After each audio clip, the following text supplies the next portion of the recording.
Olá, sejam bem-vindos. Eu sou o professor Edwilson e esta é uma videoaula sobre análise léxica.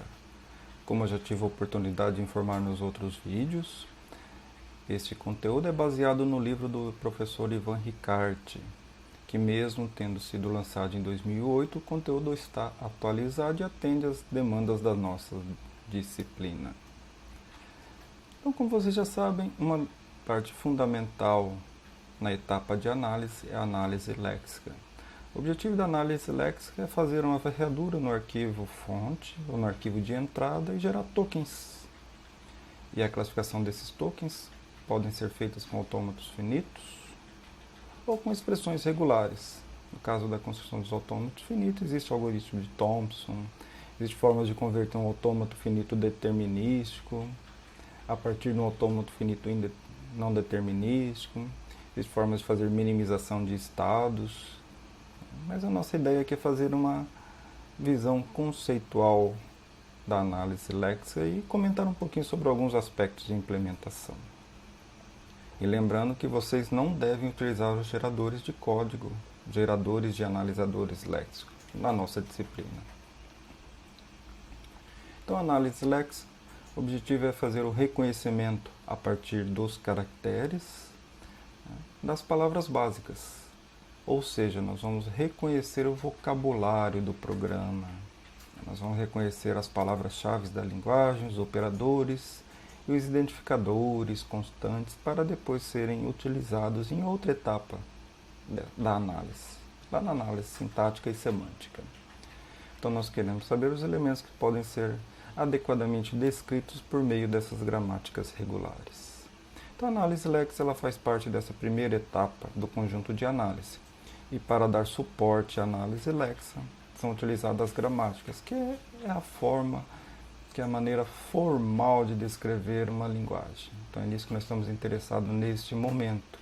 Então, a análise léxica vai ler o arquivo de origem, o arquivo fonte, e produzir dados para ser utilizados nas outras etapas ainda da análise. Lembrando que as gramáticas regulares ou do tipo 3 têm apenas um símbolo não terminal do lado esquerdo de cada produção.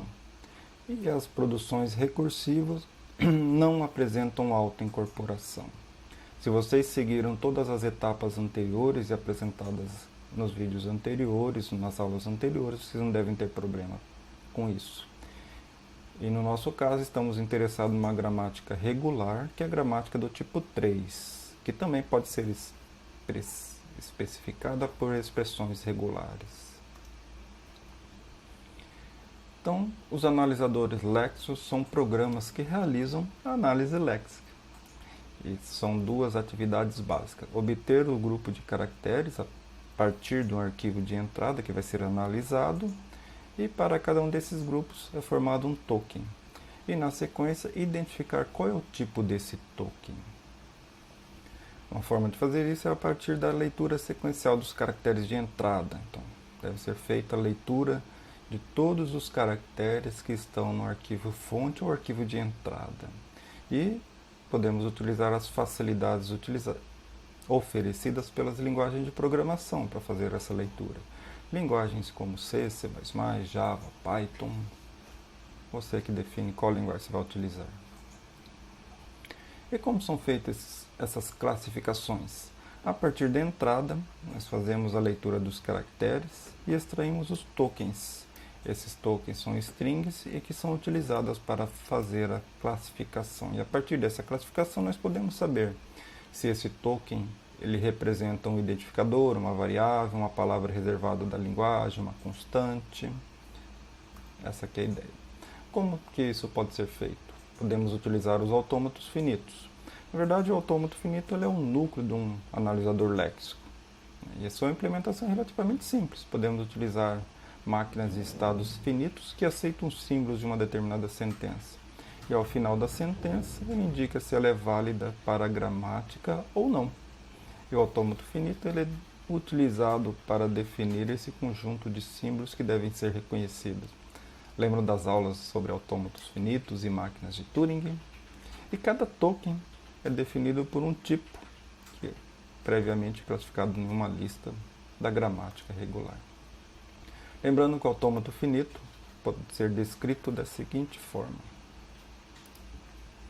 um conjunto de estados finitos, o alfabeto de entrada, conjunto de transições ou regras de produções, um estado inicial e um conjunto de estados finais. Lembrando que cada um desses estados finais representa uma classificação do token. É nisso que nós estamos interessados. Uma representação gráfica pode ser assim: um estado inicial.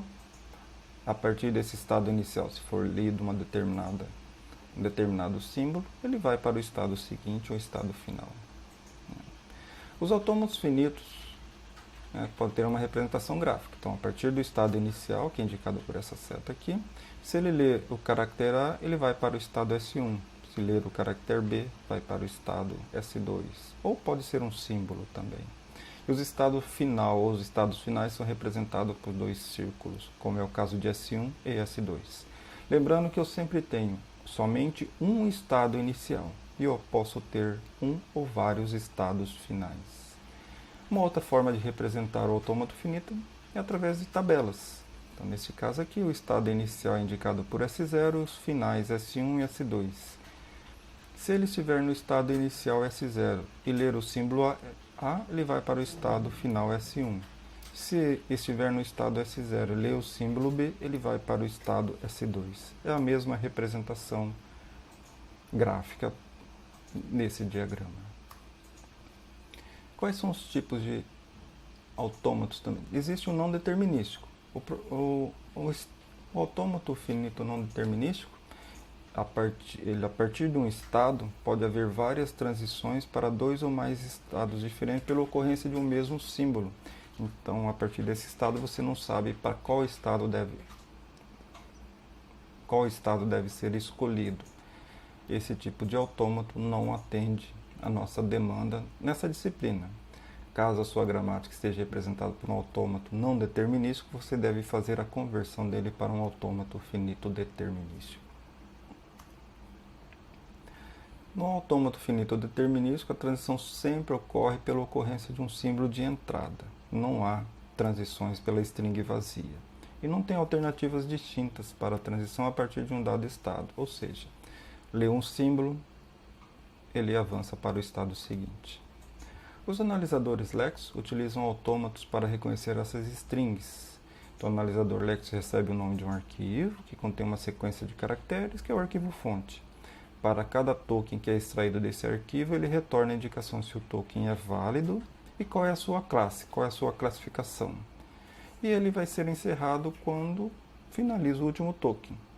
Caso algum token não seja reconhecido pelo analisador léxico, ele indica uma situação de erro e tenta e passa para o próximo token, se for possível. Caso contrário, a sua execução é encerrada. Então, quais são os elementos do analisador léxico? É uma estrutura que implementa e que contém um estado inicial, e dado um estado qualquer, ele indica se esse é um estado final, condição de aceitação, e dado um estado qualquer, um símbolo, ele indica qual é o próximo estado. E esse é o algoritmo básico do analisador léxico. Inicia e obtém um estado inicial, ele é o próximo símbolo. Existe próximo símbolo? Se houver, ele vai para o próximo estado. Se houver próximo estado, ele retorna e continua esse ciclo aqui. Se não houver próximo estado, significa que o token não foi reconhecido e ele vai para o estado final. E se o próximo estado for um estado final, significa que o token foi reconhecido. Então, esse é o algoritmo básico do analisador léxico. Assistam os próximos vídeos das aulas.